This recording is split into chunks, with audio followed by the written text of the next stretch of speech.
do this, that, and the other. By January 7th or 8th, like now you go, I'll see you next year.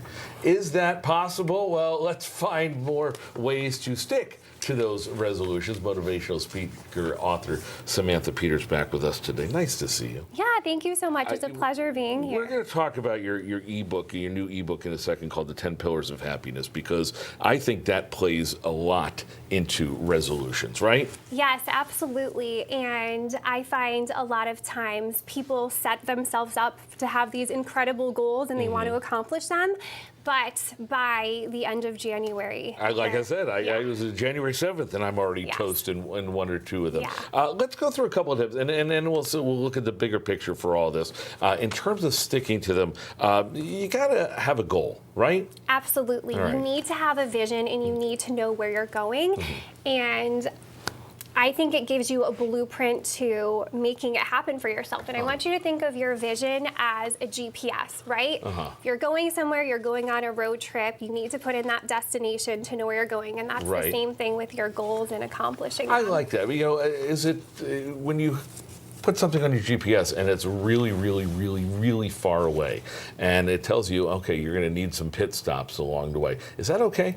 I mean, if you have to adjust your plans, is that, you don't have to stick completely to the original idea, right? Yeah, that's a great point. I find, like I mentioned, a lot of people set up these big goals and they become so overwhelmed and they're like, well, I can't do this. So what I find is breaking them down into actionable steps. I'm so glad you said that as we go to step number 2. Small steps, and that has lots of dividends it pays off. Yes. Small steps, big priority.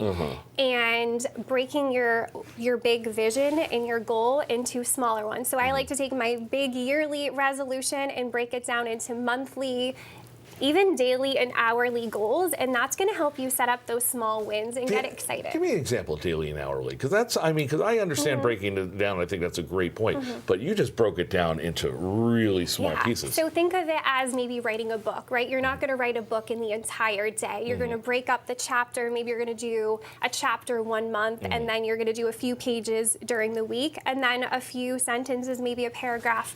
Okay. One day. All right, that's very interesting. You broke it down a lot smaller than I thought you would. Yes, you have to. But I guess that's a good point, because that leads to point number 3. When you do hit these goals, celebrate them. Yes, you need to celebrate. No matter how small your goal or your win is, it's going to give you that momentum and that positive reinforcement to keep going.